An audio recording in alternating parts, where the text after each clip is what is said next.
खुलुमबाय रायजोफोर गिबियावनो नोंथांमोनखौ गासैखौबो आंनि गोदान भिडिअ बरायनाय बावहरनाय थाबाय। गोदोनिफ्रायनो जोंनि इन्डियायाव जोंनि जि हिन्जाव माहारिखौ मोनसे गादबना दोननो नागिरनाय बायदि माने जोंनि हौवा माहारिया गोदोनिफ्रायनो बेफोरबायदि खालामबाय दंमोन आरो नोंथांमोना गासैबो मिथिगो मोनसे ओरैबायदि सम दंमोन जेराव हौवाया थैबाथाय हिन्जावखौबो माने जबरदस्ति बै हौवाजोंनो अराव सावफानाय जायोमोन। नोंथांमोना बे बाथ्राखौ मोजाङैनो मिथिगौ। आरो बिदिनो इंराज फैबाय आरो इंराज फैनानै मानोना बिथांमोना गोदोनिफ्रायनो एसे लेखा फरायाव मोजांखामोन, लेखा फरा गोनांमोन आरो बिनि थाखायनो बेफोर खामानिखौ माने बिसोरो बेन खालामना होनायसै जे बेफोरबायदि जेब्लाबो जानो हाया। लोगोसे दाबो नोंथांमोना मिथिगौ जे सासे हिन्जाव मानसिखौ माबोरै नखरसे मानसिनाव हाबा हरनाय जायो, जेराव बै नखरनि मानसिफोरजों बा बै हौवाजों जेबो माने सम्पर्कआनो गैया, जेब्लाबो माने बिनि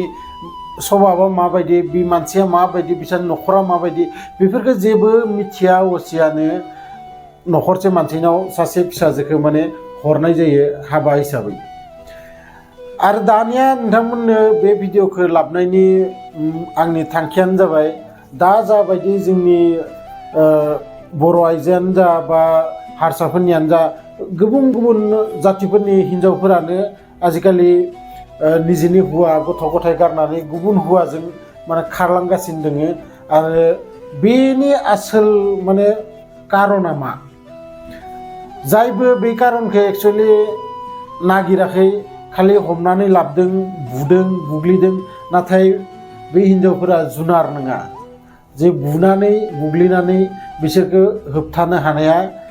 जेब्लाबो जानाय नङा। आरो बेफोरबायदि जेमान कारा आयेन बानाय दाबायदियाव बिखौ होबथानाया एकदम मिसाथार। मानोना नोंथांमोना मिथिगो सासे हौवाजों हिन्जावजों अब्ला माने गोबाव समहालागै रिलेसनशिपाव थानो हागोन जेब्ला सानैजों माने बुजिलायनाय जायो, सासेया सासेनि दुखुखौ अखान्थि मा बाथ्राखौ मोजां मोनो, माबोरै रायज्लायबा मोजां मोनो, बेफोरखौ माने फिसा फिसा बाथ्रा किसुमानखौ माने मिथिनाया मोजां बयनिख्रुइ सिगां। आरो बिनि उनावसो बैसोरनि संसारा माने गोबाव समहालागै तिस्थिनानै थायो। गोदो बेफोरो थिगमोन, गोदो लेखा फरा गैयामोन आरो हिन्जावफोरा मानिना लायोमोन जे जोंनि जिबनानो बेनोखा। नाथाय दाबायदियाव बिदि नङा जे जबरदस्ति सासे हिन्जाव मानसिखौ सासे हौवानो हरनानै माने सिर जिबन बेजोंनो रुजु रुमु संसार जानाय बै खोथाया बुहुद पुराना जालांबाय। दाबायदियाव माने हौवाजों हिन्जावजों मिलायना थानाया जोबोद खस्थ। मानोना बयबो एसेबाबो लेखा फरा गोनां आरो बाथ्रा खोन्थाफोरखौ बुजिना मोननाय जाबाय। गतिके गोदोनि बायदि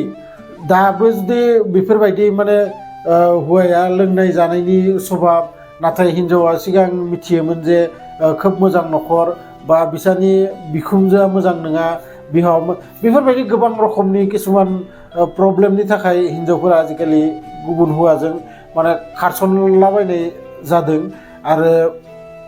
बे खारसनलाबायनायफोरखौ नुनानैनो इन्डिया सरकारा मोनसे माने गोदान आयेन दिहुनदो, जाय आयेननि बिसयै आङो सिगांनो मोनसे भिडिअ होखानाय जादोंमोन, जेराव आजिखालि माने खारसनहैबाबो रावबो जेबो खालामनो हानाय नङा, नाथाय आयेनखौ मानिनानै। जुदि सोरबा हिन्जावफोरा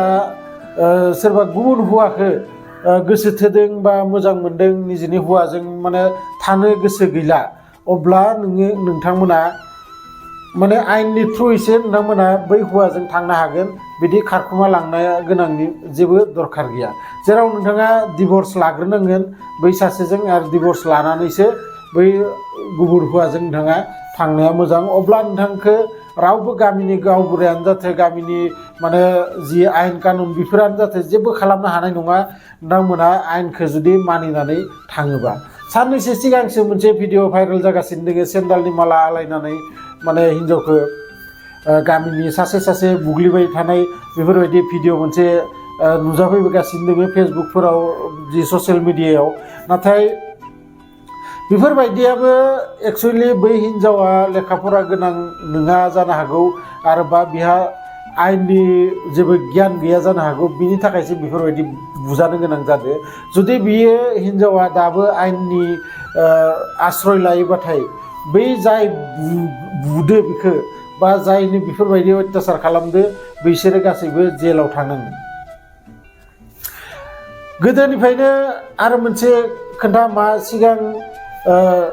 हिनजावखौ गारनानै हौवाफोरा सानै साथाम हाबा लायोमोन नाथाय बियो दा गारबाय किन्तु हिनजावा जुदि बेफोरबायदि मावोबा हिनजावखौ मा बुंनाय जायो कुलक्षणी बुंनाय जायो सासे हौवाया हिनजाव थैनायनि उनाव आरोबाव हाबा खालामफिननो हागोन नाथाय सासे हिनजावा माने हौवाया थैबाथाय मानो आरोबाव सासे हाबा खालामफिननो हाया बेफोरो एक्चुअली गासैबो लेखाफोरा इडुकेसननि अभाबाव जायो बा किसुमान पुराना जि नियम नीति बेफोरखौ मानिना थानायनि थाखाय जायो बा किसुमान माने गोरिबफोरखौ माने नारसिननाय मोनसे बेफोरो रुल बाखि जेबोआनो नङा मानोना दिनै गोबां फिल्म स्टार नोंथांमोना मिथिगौ जे सोरखौबा गारनानै आरो गुबुन सासेजों हाबा जालायदो बा रिलेशनशिपआव दङ दिनै बिथांमोनखौ सोरबा माबाफोर खालामनो हागोन बैदि नोंथांमोननि गामिनि गासै सेंग्राफोर बा गासै गामिनि रायजोफोरा लोगो नांनानै गामिनि जि गोरिब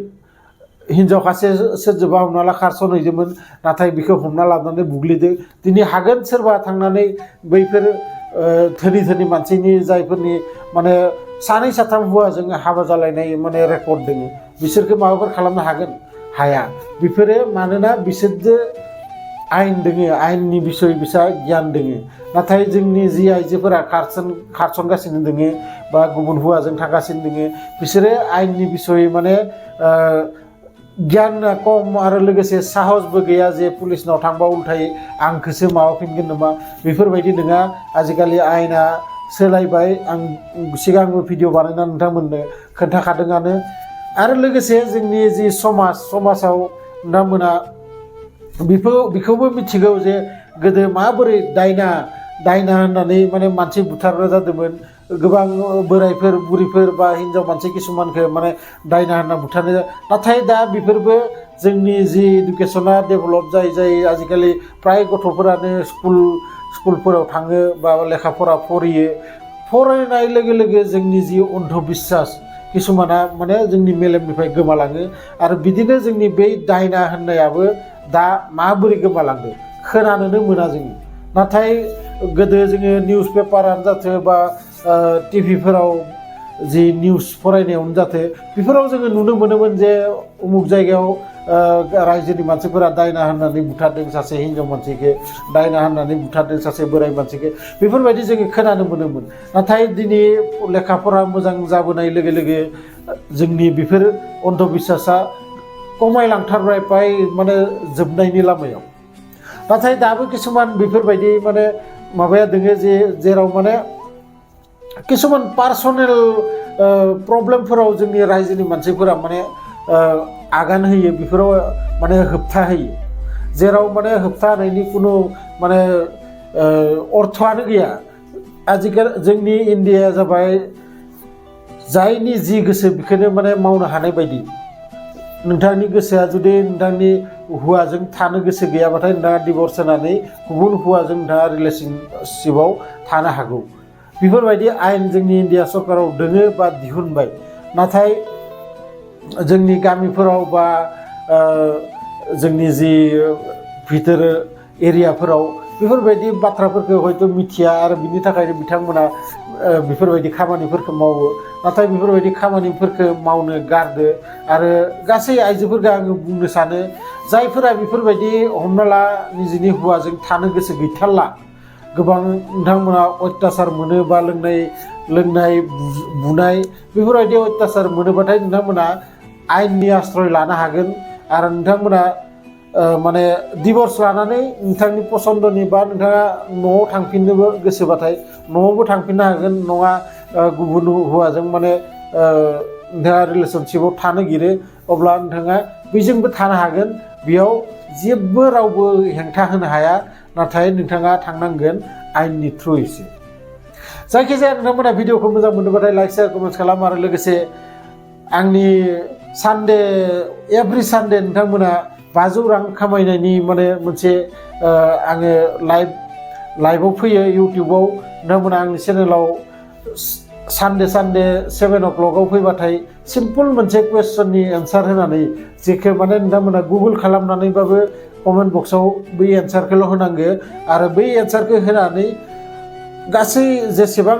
सुबुंफोरा एन्सारखौ होयो बिनि गेजेराव सासे मानसिया देरहालांनो हागोन 500 रां गतिके नोंथांमोना जइन जा आंजों सानडे इभिनिं 7 o'clockआव 7 o'clock to 7:30 लागि आं लाइभआव थागोन नोंथांमोना आंजों जुरि आरो लासै लासै बे रोखोमखौ आङो बारायनो नाजागोन मानोना आंबो एसेबां माने इउटिउबनिफ्राय इनकामा जाथ'वाखै थेवबो आं सानो जे आंजों लोगोसे नोंथांमोनाबो आंनि भिडिअ नायनानै एसेबाबो माने मुलाम्फा जाथों होननानै आङो सानो आरो बिनि थाखायनो आङो सानदों एभ्रि सानडे नोंथांमोना 500 रां खामायनो हागोन सिम्पल मोनसे कुवेश्चननि एन्सार होनानै लोगो मोनगोन नेक्स्ट भिडिअआव अब्लासिम गासैबो आलो गोजोनै था रंजा खुसि था